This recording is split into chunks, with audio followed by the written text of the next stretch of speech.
할렐루야. 오늘 2020년 마지막 주일 예배 요한계시록 22장 6절에서 15절의 말씀을 가지고 주님의 다시 오심을 기다리며 라는 제목으로 함께 은혜를 나누도록 하겠습니다. 먼저 기도하겠습니다. 하나님 아버지 감사합니다. 2020년도 주님의 은혜 가운데에서 지내게 하시고 또 마지막 주일 모여 함께 예배를 드리게 하심을 감사합니다. 예배 가운데 주의 말씀을 듣고자 하니 말씀을 들을 때에 우리 마음이 열리고 귀가 열릴 수 있도록 도와주옵소서.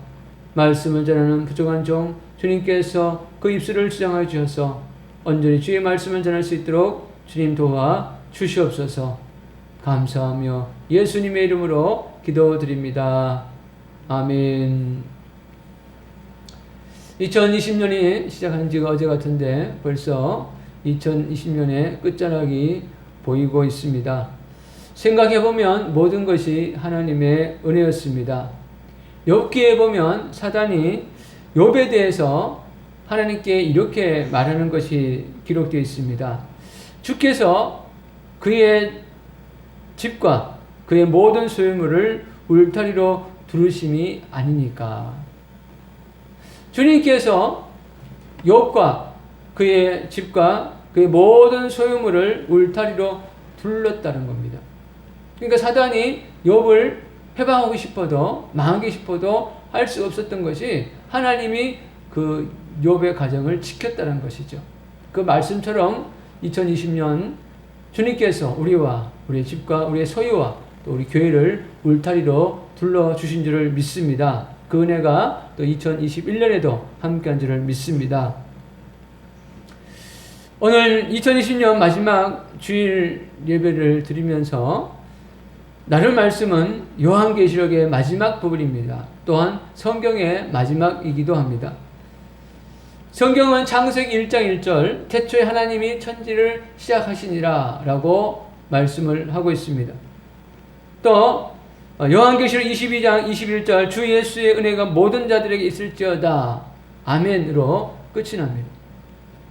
여러분, 우리 인생도 하나님께서 이 땅에 창조해서 보내주시고 그 다음에 마무리할 때는 모든 것이 하나님의 은혜였습니다 라고 고백하며 마칠 수 있다면 그것은 복 있는 인생입니다.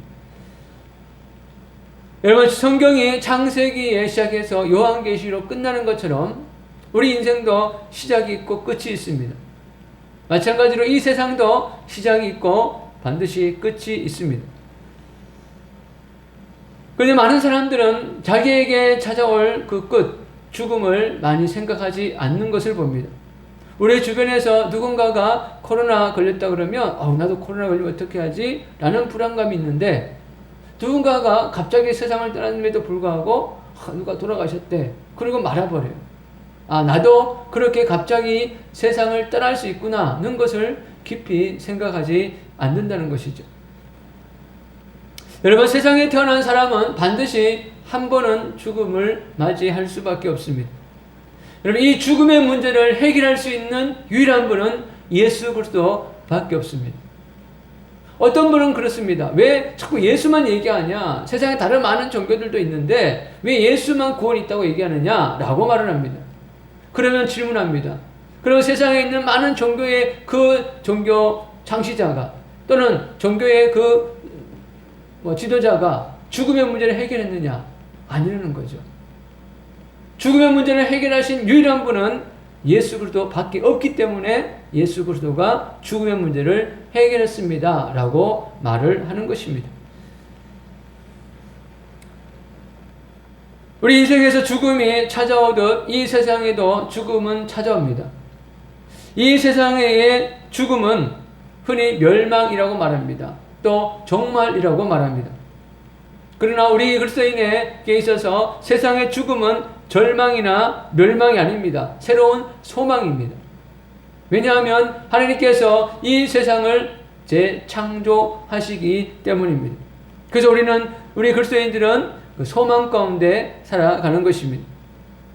하나님께서는 성경의 곳곳에 이 세상의 끝이 어떻게 될 것인가에 대해서 말씀을 하고 있습니다. 예수님께서 제자들에게 이 마지막 때에 어떤 일이 있을 것이다 라고 많은 부분 말씀하신 것을 볼 수가 있습니다. 오늘 우리가 읽은 이 요한계시록은 예수님께서 승천하신 후에 약 60년이 지난 후에 사도 요한에게 말씀하신 내용입니다. 그래서 요한계시록 1장 1절에 이렇게 말합니다. 예수 그리스도의 계시라. 이는 하나님이 그에게 주사 반드시 속히 일어날 일들을 그 종들에게 보이시려고 그 천사를 그 종 요한에게 보내어 알게 하신 것이라. 하나님은 어떤 일을 행하실 때에 갑자기 하는 것이 아니고 미리 말씀을 다 하십니다. 이스라엘이 망할 때에도 하루아침에 망한 것이 아니라 많은 선지자를 보내서 회개하라, 그렇지 않으면 하나님께서 심판하실 것이다. 회개하라, 그렇지 않으면 망할 것이다. 끊임없이 말씀을 하셨는데 이스라엘 백성들이 듣지 않았습니다. 예수님께서 이 땅에 태어나신 것도 갑자기 태어나신 것이 아니라 많은 선지자를 통해서 말씀을 하셨습니다. 그리고 그 말씀대로 이 땅에 태어나신 겁니다. 이 세상의 심판도 마찬가지입니다. 갑자기 심판이 임하는 것이 아니라 말씀을 통해서 계속 경고하셨다는 것이죠. 성경은 요한계시록을 마지막으로 기록이 끝이 납니다. 그러나 지금도 하나님의 종들을 통해서 마지막 때 일어날 일들이 계시되어지고 있습니다. 저는 이번에 말씀을 준비하면서 데이빗 윌커스 목사님이 쓰신 마지막 때의 환상과 징조라는 책을 다시 한번 읽어보게 되었습니다. 제가 전에도 말씀을 전하면서 이 책에 대해서 언급을 한 적이 있습니다. 데이빗 윌커스 목사님은 1973년에 하나님으로부터 앞으로 되어질 세상에 대해서 말씀을 받았습니다. 그러니까 73년의 미래는 바로 오늘 우리가 살아가는 이 현실을 말하는 것이죠. 데이빗 윌커스 목사님은 2011년에 79세의 나이로 세상을 떠나서 주님의 품에 안겼습니다. 그래서 지금 우리가 겪고 있는 일들을 직접 체험하지는 못했습니다. 그런데 그 책을 보면 마치 자신이 직접 체험한 것을 기록한 것처럼 너무나 분명한 것들을 기록해 놓고 있습니다. 이분이 하나님으로부터 받은 예언을 몇 가지 살펴보면 첫 번째가 세상에 엄청난 경제적인 혼란이 있을 것이다 라고 예언을 했습니다. 그리고 세계 곳곳에서 격렬한 기상변화와 지진이 일어나고 전염병이 창궐할 것이라 라고 했습니다. 그리고 하늘에 이상한 징조들이 나타날 것이라고 했습니다. 도덕적으로 타락을 하고 온갖 외설물들이 각종 매체를 통해서 가정으로 들어오고 많은 성자들이 성적으로 타락할 것이다 라고 했습니다. 1973년도에는 텔레비전도 잘 보급되지 않았던 때입니다. 그리고 10대 아이들이 기성세대를 거역할 것이라고 했습니다. 그리고 전 세계에서 교회를 박해한 일들이 일어날 것이라고 했습니다. 그리고 많은 교회들이 세속화되어지고 죄와 손을 잡고 타협을 할 것이라고 했습니다. 이게 1973년도에 받았던 예언인데 마치 오늘날 신문 기사를 보고 옮겨 적은 듯한 그런 느낌이 날 정도로 현실성이 있습니다. 그리고 데이빗 윌커스 목사님이 하신 예언 중에 또 하나가 뭐냐면 제3차 세계대전이 일어날 것인데 그 전쟁에 인해서 20억 이상이 세상을 떠나게 될 것이다. 죽임을 당할 것이다 라고 이야기했습니다. 그리고 주님이 다시 오실 것이다 라고 예언했습니다. 이건 어떤 순서대로 되어지는 것은 아닙니다. 그러나 분명히 이 미래 세계에 일어날 것이라고 예언했던 것입니다. 물론 예언이라는 것은 바뀔 수도 있습니다. 사람들이 회개하거나 또 어떤 태도의 변화에 의해서 하나님도 준비했던 징계를 멈출 수도 있습니다. 그러나 지금 세상에서 일어나는 일들을 보면 하나님의 심판이 늦어지기는커녕 더 빨리 이루어질 수 있겠다 할 정도로 사람들이 악해지고 있습니다. 하나님께서 이 데이빗 윌커슨 목사님을 통해서 마지막 때 일을 좀 더 구체적으로 알려주긴 했지만 사실 그 내용은 이 성경에 이미 다 기록되어 있는 것들입니다. 왜냐하면 오늘 우리가 읽었던 요한계시록을 쓰게 했던 하나님이나 또 데이빗 윌커슨 목사님에게 예언적인 말씀을 넣어줬던 하나님이 같은 분이기 때문이죠. 요한계시록은 예수님께서 사도 요한에게 하신 계시입니다. 계시라는 말은 뭐냐면 폭로, 드러남이라는 뜻입니다. 그러니까 우리 기독교는 사람이 어떤 연구에서 찾아내는 종교가 아니라 계시의 종교입니다. 하나님께서 알려주신 겁니다. 요한계시록은 총 22장으로 되어 있는데 우리가 22장의 내용을 아주 짧게 살펴보면 이렇게 기록되어 있습니다. 세 가지로 나눌 수 있습니다. 하나는 서론, 본론, 결론입니다. 서론은 인사말로 되어 있습니다. 요한계시록이 어떻게 기록되어 있는지 짧게 설명을 합니다. 그리고 이 본론에서는 세계의 환상에 대해서 말씀합니다. 교회에 대해서 얘기하고요. 나팔, 대접, 재앙을 통해서 이 세상을 심판할 것이다 라고 말씀합니다. 그리고 결론이 오늘 우리가 읽은 내용의 말씀으로 이루어집니다. 우리가 짧게 보면 요한계시록의 많은 분량이 앞으로 일어날 일에 대한 예언으로 되어 있다는 것을 보게 됩니다. 그런데 이 예언이라는 것이 아주 상징적으로 되어 있어서 이것이 무엇이다라고 정확하게 해석을 하지는 못합니다. 그래서 이 요한계시록을 잘못 해석하면 이단에 빠지기도 하고 신앙이 잘못되기도 합니다. 근데 사실은 이 예언이라는 것은 성경 안에서만 있는 게 아니라 성경 밖에서도 있습니다. 근데 우리가 성경 밖에 있는 예언들은 조심해야 됩니다.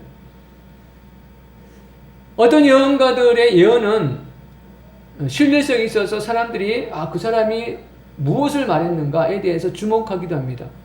그러나 예수님을 믿는 사람들은 그런 예언에 현혹될 필요가 없습니다. 누가 예언을 했든 그것이 예수님이 하신 말씀에서 벗어나거나 아니면 하나님으로부터 온 것이 아니면 무시해야 됩니다. 왜냐하면 사단도 하나님의 흉내를 내면서 가짜 예언을 하기도 합니다. 사탄 숭배자였던 존 라미네라는 사람이 있습니다. 이 사람이 25년 동안 사탄의 하수인 노릇을 하다가 기적적으로 예수님을 믿고 하나님의 종으로 쓰임받고 있습니다. 이 존 라미레르라는 사람이 사탄 숭배자로 있을 때 일들을 이렇게 책으로 출판했는데요. 이 사람이 사탄 숭배자로 있을 때에 이런 일을 했다고 합니다. 사람들이 찾아오면 점을 쳐주는데 이게 영적으로 보면요. 어떤 한 사람이 점을 치러 와요. 그러면 그 사람에게 붙어있던 귀신이 이 자기에게 있는 이 귀신에게 마귀에게 정보를 제공해 주는 거예요. 이 사람이 어떤 사람이다 라는 정보를 제공해 주면 이 사람에게 그걸 맞추는 거예요. 그럼 깜짝 놀라죠. 그럼 어떻게 해야 이 문제가 풀어지느냐 라고 물으면 어떤 부적을 붙인다든가 아니면 어떤 주술적인 행위를 하게 한다는 겁니다. 그러면 그 사람이 부적을 붙이는 순간, 주술적인 행위를 하는 순간 마귀에게 종이 되는 거죠. 근데 어떤 사람은 그냥 이야기만 듣고 에이 나는 그런 걸 안 한다라고 그냥 가버린다는 거예요. 그러면 이 존 라미네르가 앞으로 당신에게 이런 일이 일어날 것이다 라고 얘기를 합니다. 그럼 에이 설마 하고 안 믿는다는 거죠. 그리고 돌아갑니다. 그럼 그 다음에 그 사람에게 어떤 일이 벌어지냐면 그 사람에게 붙어있던 귀신이 이 존 라미네르가 예언했던 대로 그 사람에게 이루어지게 한다는 거죠. 사고를 당하게 하거나 안 좋은 일을 경험하게 하는 거예요. 그럼 이 사람이 가슴이 철렁 내리면서 아유 안 되겠다 싶어서 다시 와서 부적을 붙이거나 주술적인 행위를 하게 한다는 거죠. 그러면서 귀신에게 또 속아 넘어가게 됩니다. 인생이 귀신에게 잡혀가는 거죠. 여러분 이 귀신이 하는 것은 서양뿐만 아니라 동양에서도 우리나라에서 똑같이 일어나고 있습니다. 그러므로 우리는 이런 귀신의 속임에 절대로 넘어가면 안 되는 것입니다. 그래서 우리는 어떤 예언을 들을 때에 그 예언의 내용이보다도 그 예언이 어디로부터 왔느냐, 누가 한 말이냐는 것을 우리가 꼭 염두에 두고 예언을 들어야 됩니다. 근데 오늘 우리가 읽은 이 요한계시록은 예수님께 왔다는 것입니다. 그래서 18절에서 19절에 보면 이렇게 말씀합니다. 22장 18절 19절 우리 읽지는 않았지만 제가 한번 읽어드리면 내가 이 두루마리 예언의 말씀을 듣는 모든 사람에게 증언하노니 만일 누구든지 이것들 외에 더하면 하나님이 이 두루마리에 기록된 재앙들을 그에게 더하실 것이요 만일 누구든지 이 두루마리 예언의 말씀에서 제하여 버리면 하나님이 이 두루마리에 기록된 생명나무와 및 거룩한 성의 참여함을 제하여 버리시리라. 아멘. 여러분, 어떤 사람들은 이 성경을 믿지 못하는 이유가 사람들이 성경을 마음대로 조작했다라고 생각하기 때문이에요. 그러나 여러분 보세요. 성경을 읽는 분이나 또 기록하는 분들은 하나님을 두려워하는 분들입니다. 하나님을 믿는 분들이에요. 근데 분명히 성경에 이것의 말씀에 더하거나 제하여 버리면 재앙이 너에게 임할 거다라는 말씀이 있는데 과연 어떤 사람이 이 성경에다가 자기 의견을 더할 수 있고 뺄 수 있겠습니까? 우리가 지난번에 에베소서, 베드로 전후서 필사를 했습니다. 이런 필사할 때 오타나면 어떻게 합니까? 그거를 다시 수정하죠. 수정해서 고쳐서 성경에 있는 그대로 옮기려고 했지 자기 마음대로 쓰지는 않았습니다. 성경의 번역도 마찬가지입니다. 그래서 이 요한계시를 읽다가 나 이해가 안 되는데 해가지고 빼고 그리고 이거 더 집어넣었으면 좋겠다 싶어서 집어넣을 수 있는 게 아니라는 겁니다. 받은 말씀 그대로 성경에 기록해 넣었다는 것이죠. 그래서 우리가 성경을 신뢰하는 것입니다. 그러니까 사도 요한도 하나님부터 계시를 받았지만 이 계시 받은 내용을 기록할 때에 함부로 더하거나 뺄 수가 없었습니다. 그래서 요한계시록 22장 6절에 이렇게 말씀합니다. 또 그가 내게 말하기를 이 말은 신실하고 참된지라. 거짓이 없다는 겁니다. 주 곧 선지자들의 영이 하나님이 그의 종들에게 반드시 속히 되어질 일들을 보이시려고 그의 천사를 보내셨도다. 신실하다는 말은 진실하다는 말입니다. 참되라는 것은 진짜라는 것, 실제라는 겁니다. 그리고 이 요한계시록은 예수님께서 하시겠다고 하신 말씀이기 때문에 그대로 이루어질 것입니다.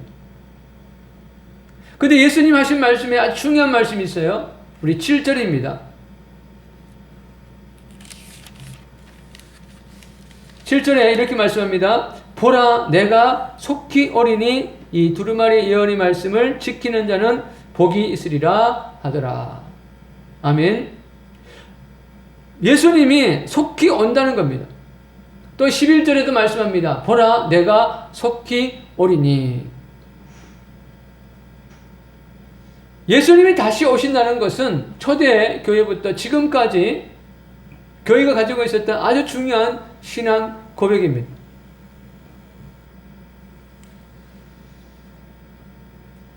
그리고 이 시대에 살아가는 이 사람들은 정말 예수님이 다시 오심을 직접 경험할 수 있는 가능성이 매우 높은 사람들입니다. 예수님의 제자들에게 예수님이 다시 오실 때에 이 땅에서 어떠한 일들이 일어날지에 대해서 말씀을 하셨습니다. 누가복음 21장 10절에서 11절에 보면 이렇게 말씀하죠. 또 이르시되 민족이 민족을, 나라가 나라를 대적하여 일어나겠고 곳곳에 큰 지진과 기근과 전염병이 있겠고 또 무서운 일과 하늘로부터 큰 징조들이 있으리라. 지금 세상 곳곳에서 일어나는 모든 일들을 압축하면 이 본문에 다 들어갑니다. 그리고 요한계시록은 하나님께서 이 땅에서 내릴 재앙에 대해서 기록해 놓고 있습니다. 인을 뗄 때마다 또 나팔이 울릴 때마다, 또 대접을 쏟을 때마다 이 땅에는 엄청난 재앙들이 쏟아집니다. 그로 인해서 땅이 죽고 바다가 죽고 강이 죽습니다. 또 사람들이 죽습니다. 짐승들이 죽습니다.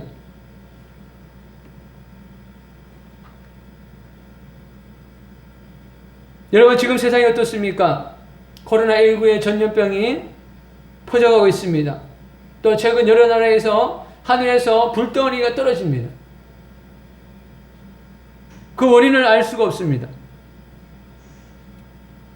그런데 성경의 말씀이 우리는 이루어지고 있다는 것을 깨달아야 됩니다.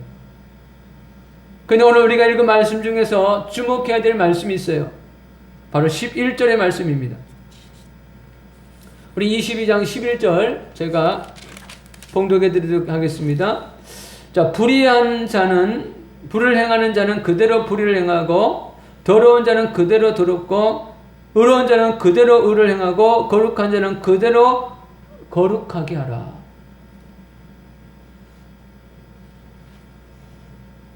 이 말씀을 보면 하나님께서 마지막 세대에 관심을 가지고 있는 사람들이 누군가를 알 수 있습니다. 그게 누구냐면 거룩한 자들입니다. 의로운 자들입니다. 그러면 불의한 자는, 더러운 자는 어떻게 됩니까? 그냥 그대로 냅두라는 겁니다. 여러분, 이게 무서운 말씀이냐면 구원의 기회를 더 이상 주지 않겠다는 겁니다. 그러니까 구원받은 백성들이 더 거룩함을 살아가도록 하라고 지금 말씀하고 있는 것이죠.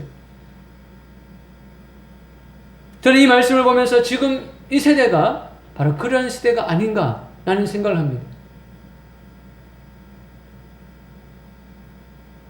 저도 지금 만나서 전도하시는 분들을 보면, 전도하는 분들을 보면 새로운 분들이 없어요. 다 기존에 전도했던 분들을 만나서 다시 한번 권면하고 있습니다. 이거는 저뿐만 아니라 이 시대에 지금 대부분이 그런 분들일 겁니다.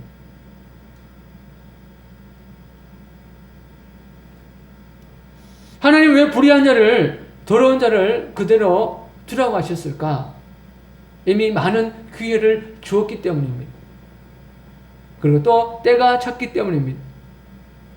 그래서 그들은 그들대로 가게 두고 이제는 거룩한 자가 더 거룩하게 살아갈 수 있도록 하라고 말씀을 하는 것입니다. 그러면 11절에 말씀하고 있는 불의한 자가, 또 더러운 자가 어떤 사람인지를 알 수 있는 15절의 말씀이 있어요. 15절의 말씀 보면 개들과 점술가들과 음행하는 자들과 살인하는 자들과 우상 숭배자들과 거짓말을 좋아하며 지어내는 자는 다 성 밖에 있으리라. 여기서 말하는 개라는 것은 정말 동물 개가 아니고요, 부정한 삶을 살아가는 사람들입니다. 그러니까 하나님의 은혜를 받지만 그 은혜를 버린 사람들, 또 하나님의 은혜를 거부한 사람들, 그들이 바로 개들이라는 거죠.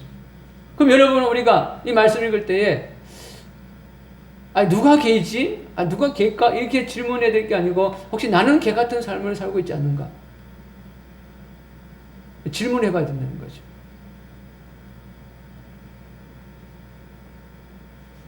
나는 정말 하나님의 은혜를 알고 그 은혜에 합당한 삶을 살아가는가? 질문해야 된다는 것입니다.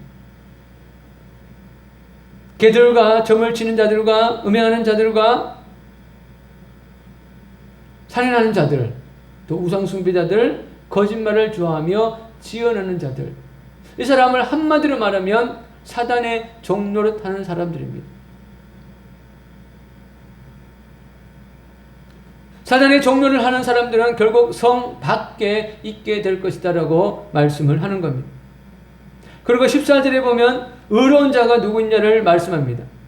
자, 14절에 보면 자기의 두루마리를 빠는 자들은 복이 있으니 이는 그들이 생명나무에 나아가며 문들을 통하여 성에 들어갈 권세를 받으려 함이로다. 여기서 말하는 자기 두루마리라는 것은 자기의 삶을 말하는 것입니다. 여러분, 자기의 두루마리를 어디에 빨아야 됩니까? 여러분, 빨래할 때에 뭐가 필요하죠? 물이 있어야 돼요, 물. 그 다음에 세제나 비누가 있어야죠. 마찬가지로 우리도 이 두루마기를 빨 때에 성령의 물이 있어야 돼요. 그 다음에 예수 그리스도의 보혈의 그 세제가 있어야 됩니다.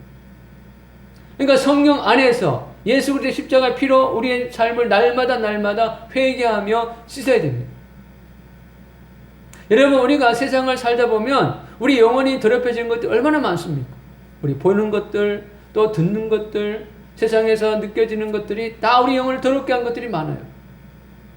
그래서 이것을 날마다 우리가 세탁해야 됩니다.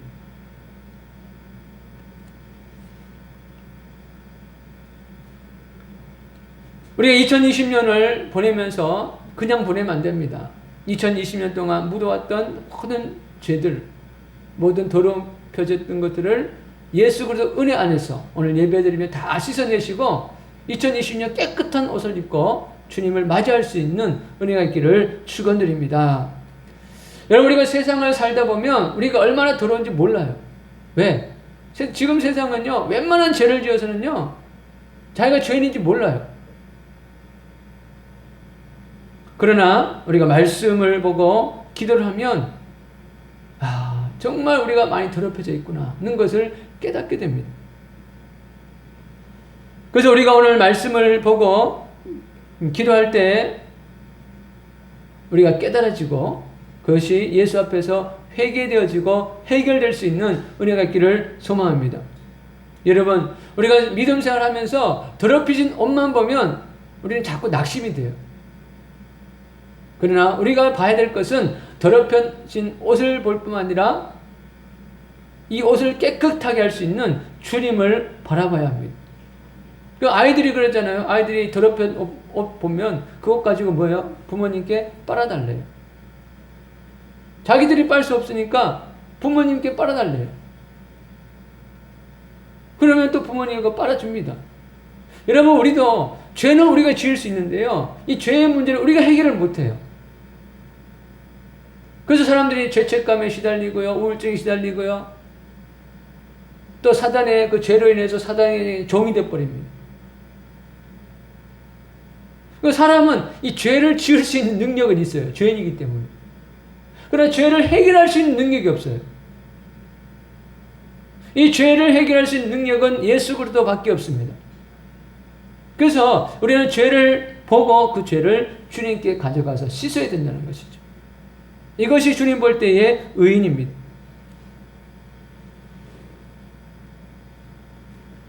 왜 우리가 이렇게 날마다 우리의 두루마기를 빨아야 됩니까? 오늘 말씀에 보면 12절에 이렇게 말합니다. 보라, 내가 속히 오리니 내가 줄 상이 내게 있어 각 사람의 행한 대로 갚아 주리라. 자, 여기 말씀에 보면 예수님이 다시 오신 이유가 벌을 주기 위함이 아니라 상을 주기 위함이라는 겁니다. 왜 예수님께서 세상을 심판하지 않느냐 하면 이미 세상은 심판과 들어가 있기 때문입니다. 여러분 보세요. 침몰하는 배에 구조선이 옵니다. 그 구조선이 왜 옵니까? 배를 침몰시키기 위해서? 아니에요. 배는 이미 침몰해 가고 있습니다. 그 중에서 살아있는 사람들을 구원하기 위해서 구조선이 가는 겁니다. 그러니까 예수님이 다시 와서 굳이 세상을 심판할 필요가 없는 것은 이미 세상은 심판 속에 들어가 있기 때문입니다. 여러분, 이미 과학자들이요, 이 미래의 이 지구에 대해서 아무런 지금 전망을 계속 내어놓고 있습니다. 지구 온난화에 의해서 지구 수면 상승이 될 것이고, 더 심각한 자연재해들이 일어날 것이고, 또 기근이 일어날 것이고, 계속 아무런 보고서를 내놓고 있습니다. 그러니까 하나님이 굳이 심판하지 않아도 그냥 가만히 두면 침몰해 가는 겁니다.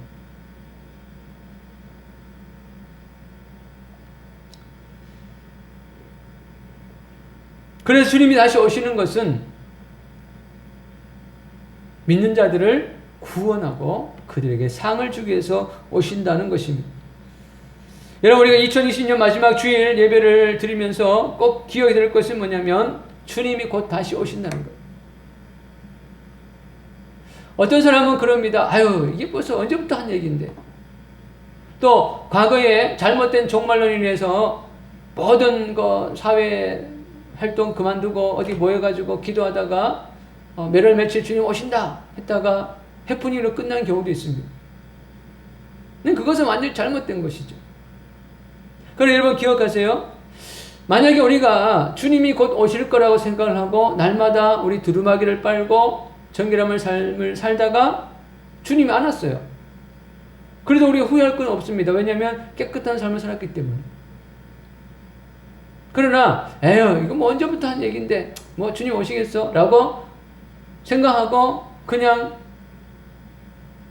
미지근한 믿음 생활을 하다가 갑자기 주님 왔어요. 그때 어떤 일이 벌어질까요? 울며 이를 갈며 통곡한다는 것이죠.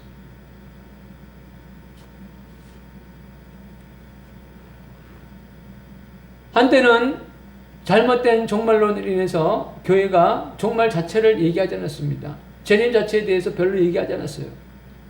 그러나 지금 세상에서 되어질 일들을 보면서 다시 재림의 메시지가 나오고 있습니다. 이게 결코 우연일까요?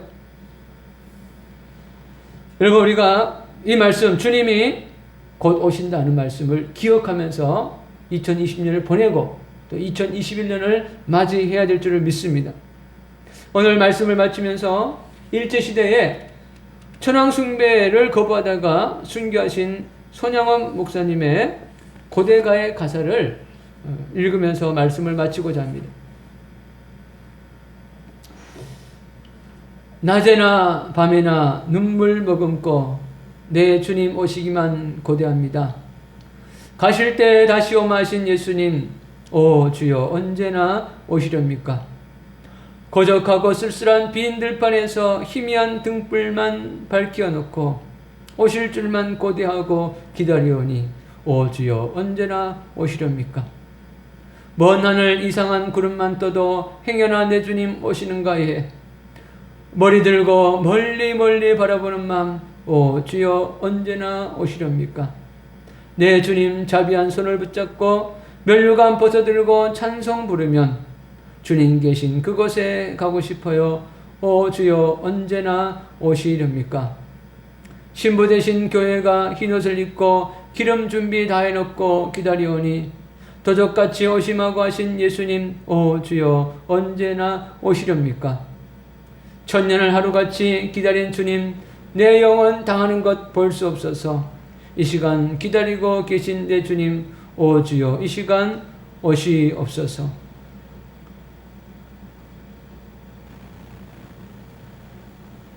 이런 주님을 고대하는 마음이 우리 가운데 있기를 소망합니다. 기도하겠습니다. 하나님, 언제 오시렵니까? 세상은